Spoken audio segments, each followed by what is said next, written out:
接下来的话，我们看一下排列组合当中大字形啊，大字形的这个组合，大字形的话就有点像刚刚我们说的那个钟表了。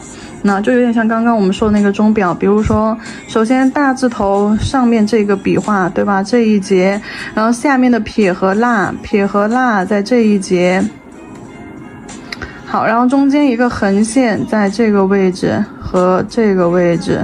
好，那这就是我们大字形的花瓣组合，给它画上。啊，就按照大字形，你都不用把这个线，这5条线你都不用勾出来，你知道心里知道大字怎么写就行了。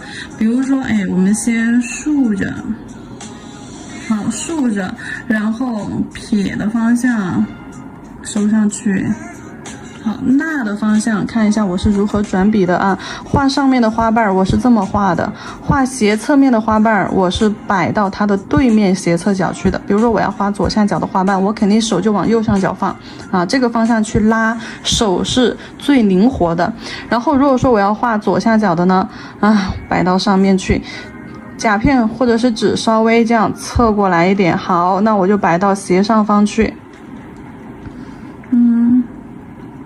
好，压笔提笔收，好，然后这个方向的画完了之后，我们要画的就是2个横人字写好了，写横，压笔提笔收，好，压笔提笔收，花心留出来，花瓣到花心这里不能够产生叠压不能够产生叠压，不能够产生很拥挤的那种感觉，花瓣。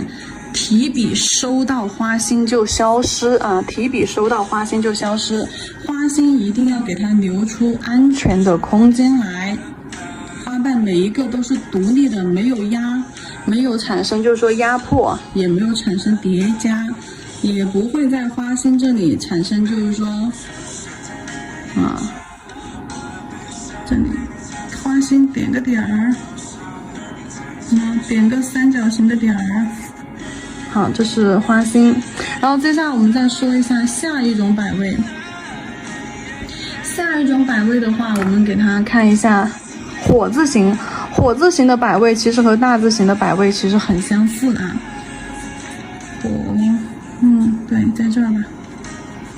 火字形的摆位，也是先把人字形给它画出来。你看我接下来这个我不画辅助线，我直接我心里知道这个火我是怎么去写，那么我就直接去画。比如说上方这个方向好画一半，那左下方好这个方向画一半，提到花心就开始用笔尖收了好，右下角这个方向画一半，从外往内拉，好，提到快到花心的时候就要开始慢慢的提笔收了好，然后接下来2个火的话是往上面一点，不是横着出来的稍微往上2个中间斜一点点，好，稍微往上2个中间斜一点点。那这个花瓣就画的没画好了。这个花瓣就有点挡着了把花心给挡着了。如果说有那些就是说你感觉小了一点的，你可以去添一笔给把花瓣添胖一点点，然后这个就好了。花心在这儿中间，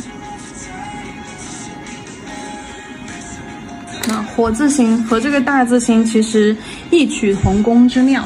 接下来再看一下，这个是5瓣的，前面2个是5瓣的，然后接下来再看一下人字形结合 Y 字形，这个花型的话是6瓣，6瓣一般是拿来画百合这种花型的时候会用到。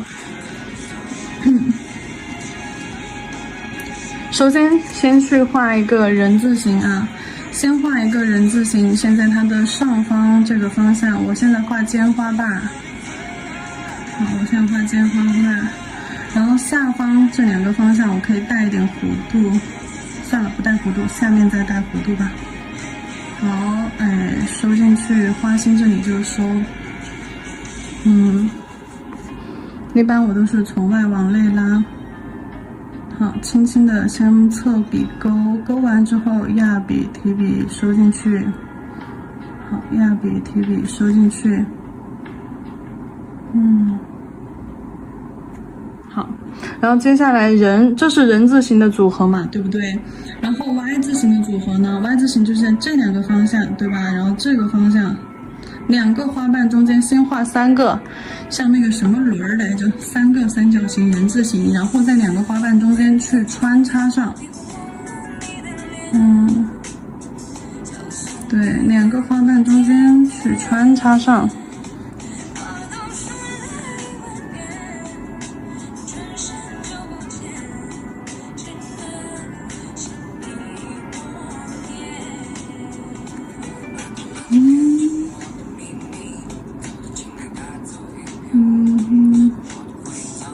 两个花瓣中间穿插上 ，OK， 这个是6个花瓣的啊，6个花瓣 Y 加人字形的那种组合的。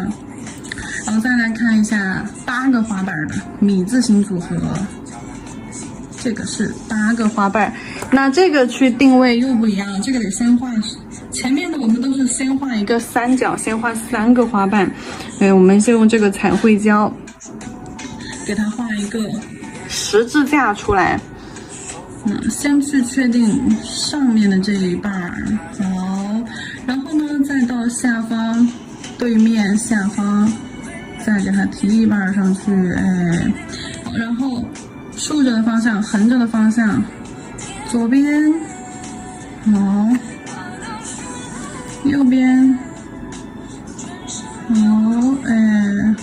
先把十字架方向的花瓣先画了。十字架方向的画了之后，我们在两个中间去穿插，对吧？米字格嘛，两个中间去加，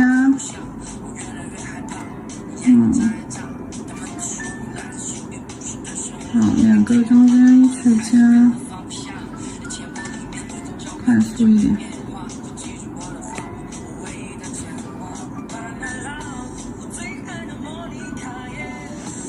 两个中间去加，然后这个就是8个花瓣的定点构图。那现在就大概知道，那么你们要先去画哪一个花瓣，对吧？怎么去组合，怎么去穿插，然后这就是我们的一个排列组合技巧，汉字形的一个排列组合技巧。